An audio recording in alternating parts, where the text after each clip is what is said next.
আপনি কি করতে চান, আপনি কি হতে চান, এটি সবাইকে বলতে নেই।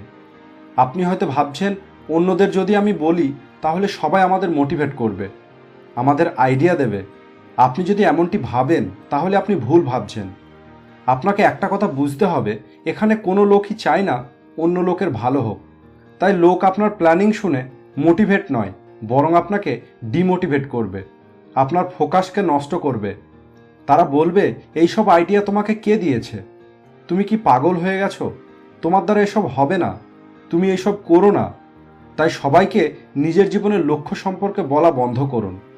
কিছু লোক থাকে যাদেরকে আপনি আপনার লক্ষ্য সম্পর্কে বলুন, যাতে করে তারা আপনাকে মোটিভেট করে, কিন্তু সবাইকে বলবেন না। যেমন আপনার কাজের টিমকে বলুন আপনি কি করতে চান, যাতে করে তারা আপনাকে হেল্প করতে পারে, আপনার লক্ষ্যে আপনাকে পৌঁছানোর জন্য সাহায্য করতে পারে। নাম্বার 2,